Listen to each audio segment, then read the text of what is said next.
Greetings, ladies and gentlemen. Welcome to episode 51 of my journey through solo self-bound Affliction League. Returning today after a couple weeks playing Last Epoch. Really cool game. A lot of fun stuff going on in that, though I kind of ran out of stuff that I wanted to do in the game. So we're back to Path of Exile. I still have challenges to grind out, but first I'm going to start off by giving a recap of the league. So as I've done the past few leagues, I spun a wheel that my community voted on builds for me to start in SSF, and I league started with a Power Siphon Deadeye. I'll stand in my hideout. I can't really do anything with it because it has to target nearby enemies. And it gets a bunch of extra crit chance and crit multi per power charge. Definitely not the most put together build that I've made in the league. Only 5 linked in here, as this was the league starter to get me going leading into the next build.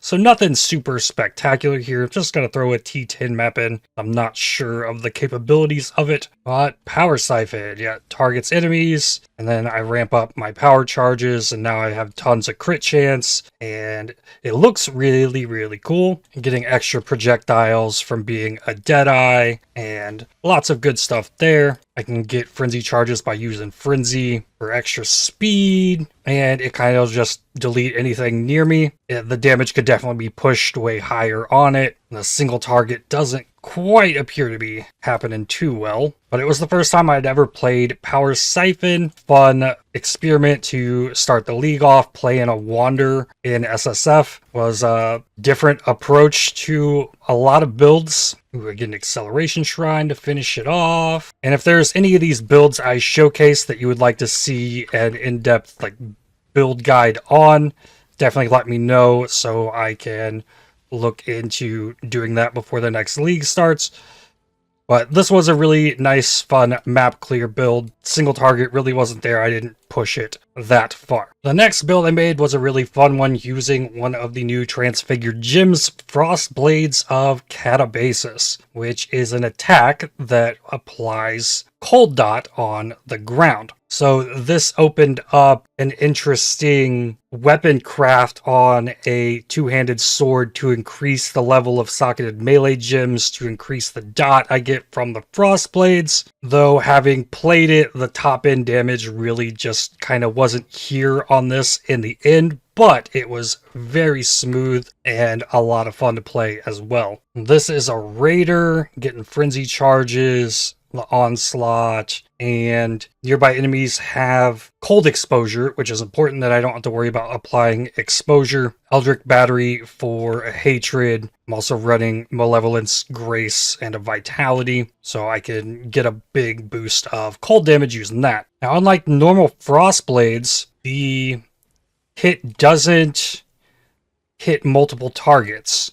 So I can still target multiple enemies the strike skills target one additional nearby enemy. So that will allow me some room to kind of not have to target as much. But it also has a really high weapon range. So I don't have to be on top of enemies. They can be at the edge of my screen pretty much, and I can hit them with the attack. And it has to hit an enemy to leave the cold degen on the ground that does the damage. And then I am using Bane to curse with Ellie Weakness and Frostbite for single target. And then I have Cold Snap to help generate frenzy charges and also apply Bone Chill. Have Vol Cold Snap there as well. And I think I have Frostblink linked in that same link setup. And this one made it to T16 maps, but as far as pushing bosses and stuff with Frost Blades of Katabasis, the damage just kind of isn't here with the skill as it released in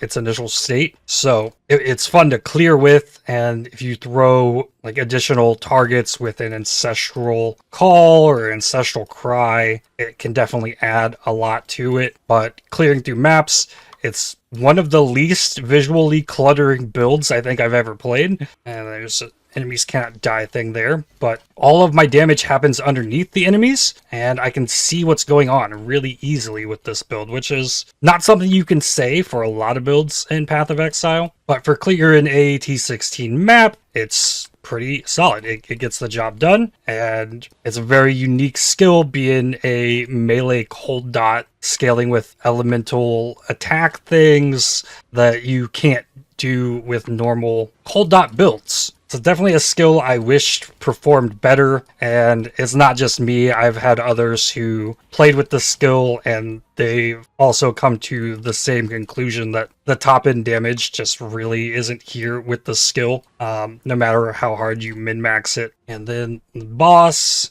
I don't have anything else really like layers to add on to it. I just got to keep it on the chilled ground. It's chilled, keep it cursed, and like that's really all we can do with it. Now, I didn't get it to perfect, but I pretty much have it. Like, I have +3 Frostblade gems, Dragon Fang's Flight. Don't have Awakened gems in here, but I even got the level 21 Frostblades of Katabasis and juiced it as much as I could. It was fun to play, but I then needed something that could kill bosses. So the next build I created, I originally started using Burning Arrow of Vigor, using the new Warlock Affliction subclass thing to try and stack Energy Shield so that would add to my life, and Burning Arrow of Vigor gives flat damage equal to percentage of your life, and without like crazy min-maxing life scaling that you can do in Trade League, the damage really wasn't there with this either. So I ended up switching into just a normal Burning Arrow, as it actually gets 300% effectiveness of added damage. So if I got a bunch of damage on my bow, as I have here, it actually will stack that damage. Whereas Burning Arrow of Vigor only has 100% of base attack damage. All of that extra damage that I was getting isn't getting that effectiveness multiplier to it. So the only way to push the Burning Arrow of Vigor is to min-max life to an absurd level. Now, there's a couple ways that I've been playing with this. I've got just a normal Burning Arrow that I can use to clear maps, is what I was using. But then I also have a snipe set up for single target, and then I can charge up and get a much bigger ignite off on enemies. But it's not as good for map clearing, and I can just use a Swift Affliction for better map clear. Big things with this build was definitely getting this bow crafted and working. Replica Emberwake to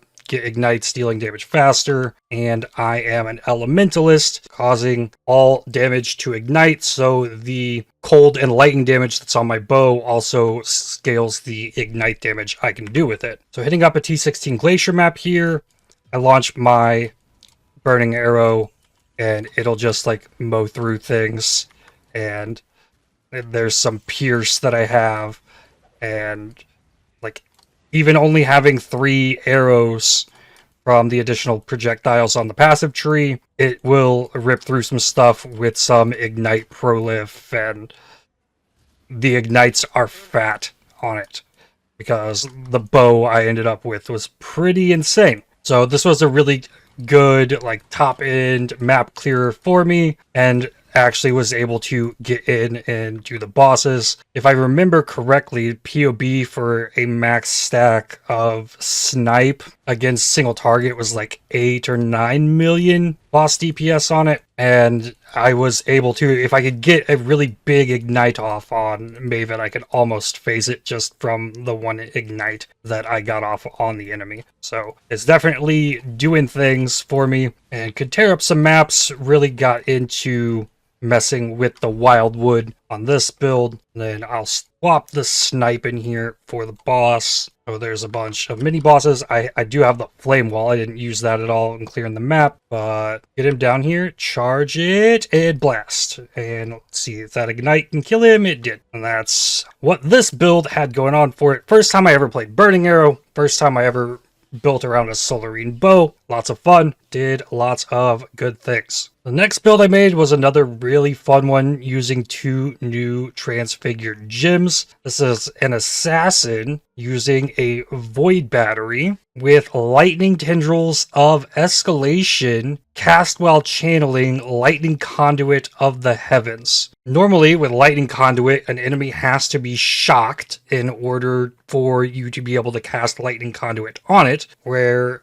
lightning conduit of the heavens removes that prerequisite and it can only hit up to a certain number of enemies. Now, since I got the awakened cast while channeling and the awakened added lightning damage, the awakened lightning pin, it seemed to work together to try and make something like this work. So I eventually switched to a channeling skill using the lightning tendrils of escalation. The longer I'm channeling it, the more radius it gets. And while I'm channeling, it will just continuously zap lightning down from the sky. I have a map in my inventory on this one, so we're going to throw this one in. It's a desert. And as an assassin, I gain elusive on critical strike, meaning I take no extra damage from critical strikes while elusive. This proved to be so valuable when running the Wildwood content, because when you go into the Wildwood, you're sucking up wisps and whatnot. One wisp type gives speed, one wisp type gives like AoE additional projectiles, but the blue one gives crit chance and multi. That's the only one that really raises the damage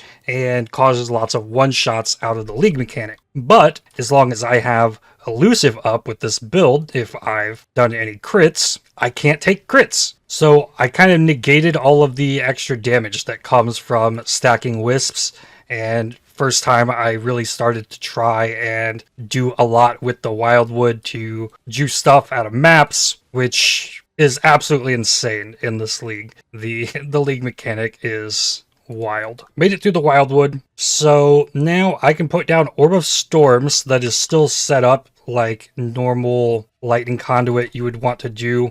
Something that can apply a big shock to enemies. And I got less AoE in this map, which kind of sucks. But some bigger pack size. I'm just like zapping enemies from the sky with the lightning conduit of the heavens. And then for extra shocks, I have the Orb of Storms. I've got my Frost Shield for extra survivability for myself. Am I immune to burning ground? No. Less duration of poisons. Oh yeah, because I went low life and I'm not using shavs, so I needed chaos res to give myself a buffer there. So with all of the wisps, I can get a bunch of extra rewards and stuff, but like I can't speak highly enough of the assassin ascendancy with the league mechanic, because it's just not near as dangerous. Because enemies that have the blue wisps, this one's got all 3, it's spell resistant, it's kind of a pain, but if the enemy hits me, I'm not going to take the extra crit damage, which ramps to pretty crazy levels once you're getting enough of these wisps stacked up, and is really fun, just being able to like rain lightning down,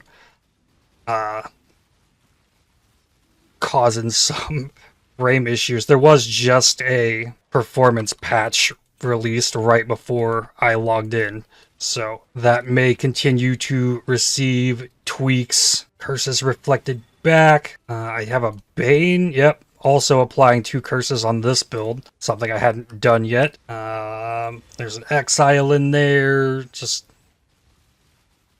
screen goes all blurry because I'm hitting so much stuff and they got all these wisps and nonsense. But defensively, like, I'm on it with this build. It's really difficult to die.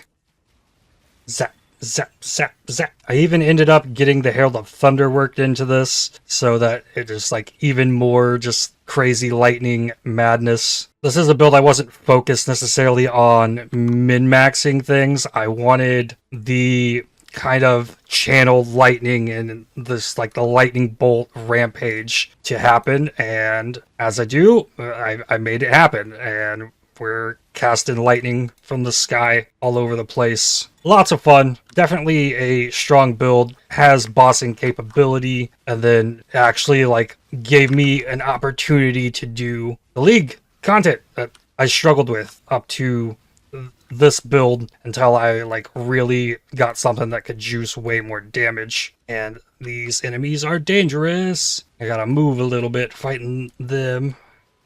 Oh, I should get the shocks down. I need to stay inside my bubble. Wait, how did he get healed?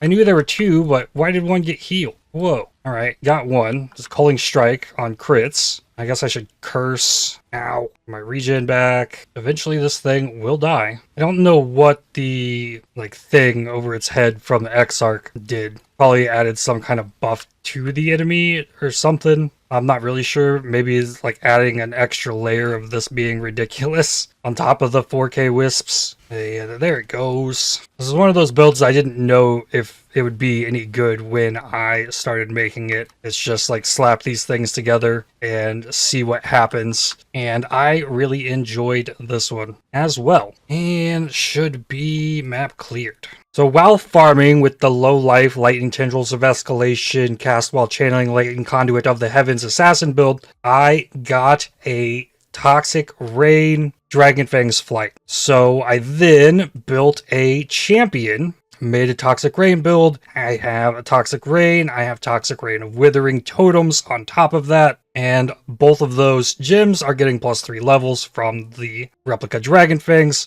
So it's pretty huge for a Toxic Rain build. Get my Enlighten back in here so I can rain down all of the goodness. And that's just my normal skill going on here. And even at the moment, I dropped my Mirage Archer for item rarity because I was using this to farm even more with the wisps. But I drop down some totems and fire. I create this madness of Toxic Rain. Being pretty tanky as well with the Fortitude Unstoppable Hero. So I've got the permanent Fortify up. So the character is kind of geared at the moment to be as much quant rarity farming as I could get, rocking the gold worms and the Lahoop, Venter's Gamble, and like I mentioned, the item rarity gem. Oh wow, this character even has the Abyss Reliquary Scarab still in the sash because that's how I was using to farm up the wisps. It's just a good old Toxic Rain build. T16 map, even with the item rarity, it'll clear just about everything. And then when I really need something tanky to die, that's when I drop the totems and go ham. Now, the Toxic Rain of Withering, each spore pod applies a wither debuff within its radius. So I don't have wither on the build in any way other than those totems. I was originally using a Withering Step, but then we worked in the Transfigured Toxic Rain gem, and it's just GG. Whoa, what is that? Might need to see if I have a graphics driver update, given that they just put out a performance patch. I really like getting back into the game too, when they have been pushing out performance patches prior to League launches now, so they can work out any of the issues before the League launches, and then I can get my computer acclimated to whatever new stuff is going on. But this is the first time I ever played Toxic Rain as a main skill. I normally always use Caustic Arrow and then have Toxic Rain as like a supplemental extra boss damage kind of thing. And this one, just as much speed as I can get, rain down as much toxic pods. It was fun. It was as strong as I expected it to be. When you get the replica Dragon Fangs for a Toxic Rain applying to like 2 different gems, it's really, really strong. As I imagined, I've always considered the Toxic Rain replica Dragon Fangs to probably be one of the most valuable, at least to me in SSF, as a lot of times you will have multiple Toxic Rain setups in a build, so you can get extra use out of it. And that was with quant gear on that I cleared all that. So it's definitely not spec'd for damage at the moment, but it absolutely has it. And this is just always fun to see happening as well. With my quant farming shenanigans, I got a T0 unique in Rakiata's Dance. I did not get one of these in Trial of the Ancestors, so I was excited to get to play around with this for the first time, and I did that using the transfigured blade trap of Greatswords. So it summons copies of the equipped two-handed sword to create this madness, spinning the Rakiata's Dance swords around, and it's obnoxious and amazing, just like you would expect a Path of Exile build to be. I was also using Spectral Helix with this just for some extra hilarity, throwing these swords around. That allows me to get a mark on hit with Assassin's Mark, and just a little bit of extra damage. Using Ralakesh's Impatience Boots for max Endurance Frenzy power charges, got 2 of the Tamings, got a Carcass Jack for extra AoE on the crazy nonsense, even ended up with an All's Uprising to work Grace into the build so that I had some defense and could work Wrath into the build. Unaffected by Burning Ground on this build, cool. I got this build to level 97 as well, and I'm not going to go with the Wildwood with it, but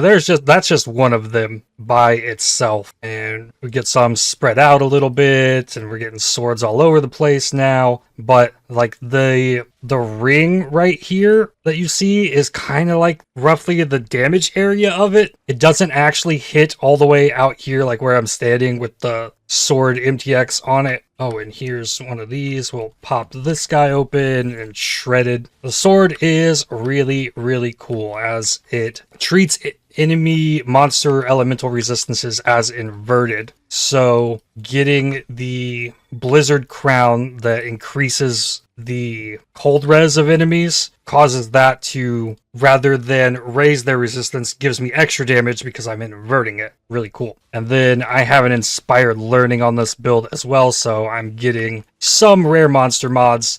Nothing crazy, but we can throw swords down everywhere and it clears maps. This was a really goofy build that worked actually pretty well. It eventually got to be a little bit much on the eyes, given like the big bright glow of this massive sword. So I skin transferred a Void Forge onto it for a while, and that just looked so amazing with the blade trap of Greatswords. I tried to maximize the AoE as much as I could. Like I wanted to go balls to the wall with it.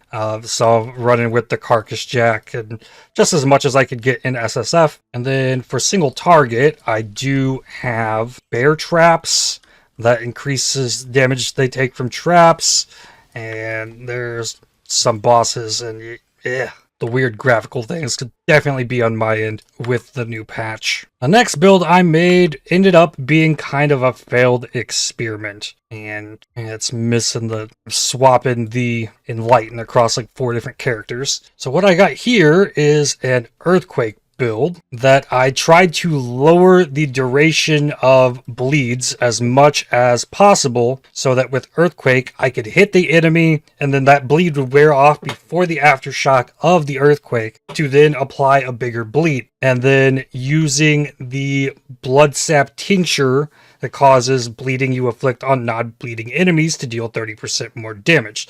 So that's why I needed to get that bleed to wear off before the explosion happened from my Earthquake. I ended up with another All's Uprising on this build with Determination, no reservation efficiency. That allows me to get Pride and Malevolence in here, converting all of my Frenzy charges into Affliction charges to get extra damage with ailments. But I said that this build kind of failed because it was built around Echoes of Creation, which says skills deal more damage for each Warcry exerting them. And the idea there was that I could ramp up like this big exerted Earthquake attack and I was hoping that would give me extra damage on the bleeds, but it did not. So even though I crafted a pretty crazy bleed weapon, got it all geared up, and the sadism support was very useful in getting the bleed duration down on the Earthquake, and like with every other bleed build that I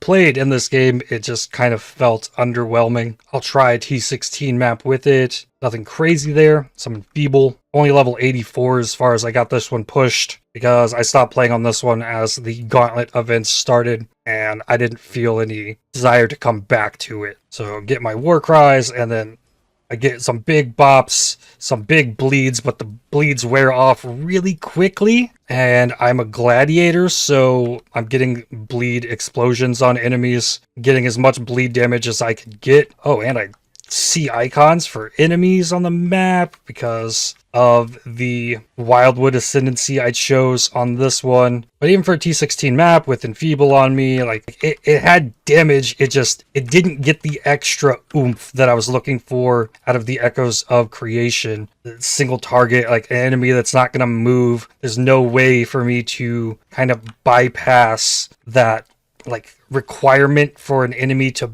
move like you can with an ensnaring arrow for bleed bow build. So like the Earthquake bleed just it wasn't quite there to the level that I was hoping it would be, even though like you get extra AoE with the seismic cry, the intimidating cries, like you get the exerts, it all kind of comes together, and it's just like the bleeds don't really get to the level that you would hope that it would. I get up to 5 affliction charges, it looks like. Got the vulnerability curse for cycling damage reduction enemy. Got a corrupting fever for some extra bleeds on stuff. And big earthquakes are fun, but I think if you really want to do damage with earthquake, it's really not set up to work great with bleed. Just melee bleed, I feel like it's in a rough spot. Kind of always has been. I've never really understood the like one bleed on an enemy, because if I were to start after you with a knife, you would bleed multiple times, and all of those cuts would bleed. And I really tried to lean into the like one bleed with this build. And I mean, it clears C16 maps, like it can do the thing. I'm surviving. I might get a level almost with where I'm at on this build. I'm even using dash because I didn't want to like work in the you can't exert attacks or whatnot, so I just use the dash. No, not quite a level on it, but 368 million XP per hour, level 84. Playing last epoch, I can't remember how to use a portal to get out of my map. I'm here pushing the T buttons, like where's the portal? Portal scrolls, man, are a thing that exists in Path of Exile. Oh, maybe the Blade Trap of Greatswords came after the Gauntlet, because the only other character, I only spent 2 days on this build. I recreated what I was kind of going for my Gauntlet build. Then I tuned this Archmage Stormbrand mana stacking build into softcore. Got big AoE nonsense with Sigil of Power. I'm using Algrim Mortis gloves. Enemies in my chilling areas from the giant cold snap causes enemies to take increased damage. I can sap enemies with that. I'm on low life, so I've got Lori's Lantern. Damage of enemies hitting me is unlucky. Got the Atziri's Foible, all juiced up with the life and mana. Catalysts. I really just kind of got this build put together, but it's kind of your bread and butter low life Ivory Tower build. Ivory Tower causes the life you reserve to give you extra flat energy shield while giving a bunch of mana and ES regen. So then I can stack energy shield based on all this flat that I'm getting from the chest. The chest is giving me over 2,000 energy shield, and that's only with 95 energy shield on it. That's because I'm getting 30 flat per 100% reserved life, so that adds up to be quite a bit. And then 6902 mana, running around with Stormbrands, brand recall them, zap around the map, got shield charge. And then when something needs to die, I've got the Sigil of Power that I can ramp up, and the Wave of Conviction that also applies Ellie weakness and conductivity. So I just throw an easy Dunes map in here. This is the build I'm going to be playing with for the rest of the video as I start digging into the challenges. There's a few grindy things I got to do while I've got these Exarch Altars in the map, but I'm such a big fan of the playstyle of Archmage Stormbrand. I hear there's a lot of mana stacking Penance brand of dissipation going on as well. That's not something I've explored, but I've just always been a big fan since Archmage got introduced in the game. The Stormbrand, warp around with it, get a bunch of mana. And it's not a mind over matter build, it's just a low life energy shield build. But there's a lot of unique pieces that are kind of required to make this build work. So it's really easy to put together in Trade League, but getting everything in SSF isn't quite as easy. I think probably the hardest thing to get is the Ad Series Foible, actually. Either that or the shield. Probably the amulet. The shield's rare too, though. Then we got the boss, get the curses. Kind of just let them zap away at the enemy, and I don't know if we've got the load duration thing. I think I dropped the activation frequency.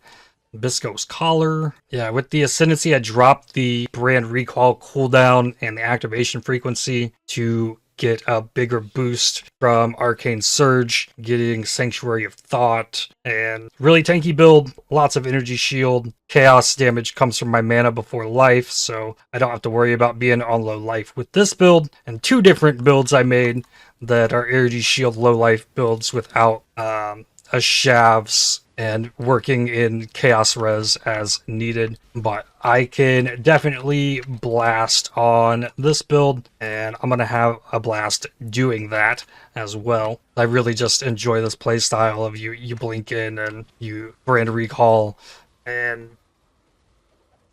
just zaps everywhere all over the place. It's like the fourth or fifth one of these Archmage Stormbrand builds I've made, but I think I got to be clicking these altars for the challenges. All right then, that's kind of the recap. Back to where we are. I don't have a next build really planned or anything. Watcher's Eyes have been really disappointing for me all league. I haven't gotten a really good That Which Was Taken. Haven't done much in the Forbidden Sanctum. I do have a nice set of other things, though I don't know if I really want to get into building a new character this league. Might just wait till next league. We're probably 2 or 3 weeks away from that. I think it's like the 29th, so still a little ways to go. But again, if you want to see a more in-depth build guide on any of the builds I just showcased that I've made this league, leave a comment, let me know, and I will try to get those out before the next league starts. Now let's see here. Where am I at challenge-wise? I need to be possessed by a tormented spirit. I need to run Monstrous Treasure. I need to farm up blighted maps and get a Blight Ravaged map. That one's going to take a while. As well as expeditions. Complete logbooks with at least 10 active remnants. See, where am I at on that? No logbooks. So that's probably a day I'm going to have to spend doing that. A day I'm going to have to spend doing blights. There's going to be a day I have to spend doing ultimatums. I have not touched ultimatum hardly all league. I realized pretty early on it wasn't giving catalysts at the rate that Metamorph was. So I sought out other avenues to get catalysts, mostly via Heist, and then used Harvest to convert them to what I needed, rather than trying to get catalysts from Ultimatum. So that's going to be its own project.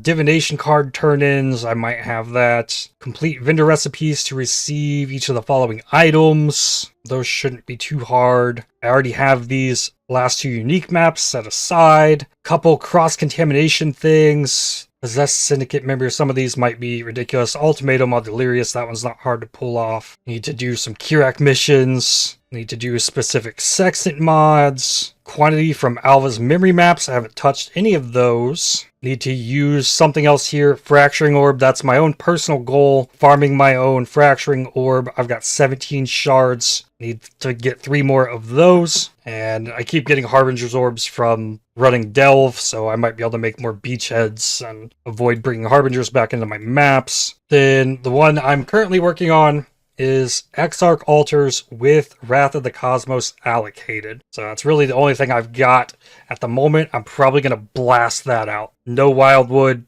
go in the map, clear the map, get as much pack size on the map so I get more chances at altars, and just farm a bunch of Exarchs and farm a bunch of altars and start knocking this Eldritch in-game challenge down. Shouldn't take too long. I need to farm Breach and get the Hidden and the Feared. Ultimate Undertaking. These are going to be difficult. I need to do an Uber Maven that I'm not too worried about completing. And then there's still this defeat any Delve boss, Mastermind, Bestiary boss, Omnitect. Only 29 more of those to go. And I've been working on that mostly in Delve because I don't want to take the easy way out and just farm the incursions. I've enjoyed kind of pushing with the Delve. So looking at Atlas passive tree, I'm set up into Harvest. Why am I in Harvest? This is why. I have no Vivid Life Force. So I'm farming up Vivid Life Force, and then everything else is just, kind of smash maps.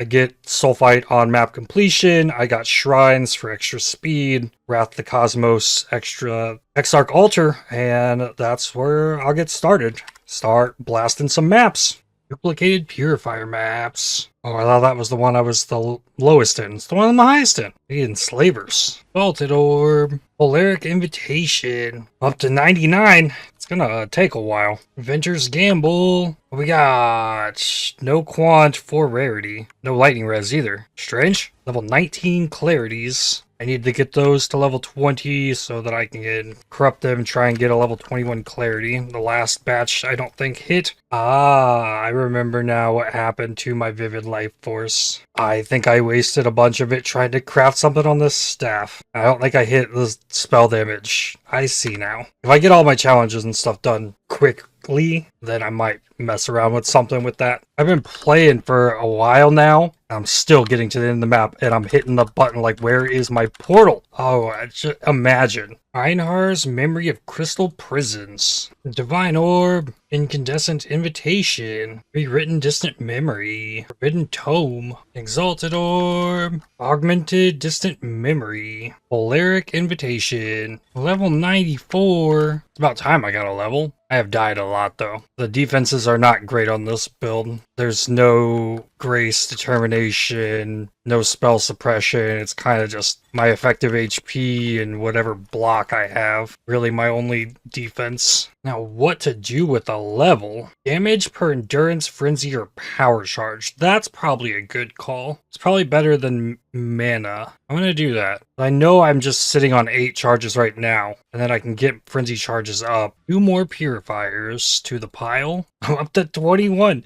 Why am I only getting purifiers? That is ridiculous. Incandescent Invitation. That's 3 so far. Rewritten Distant Memory.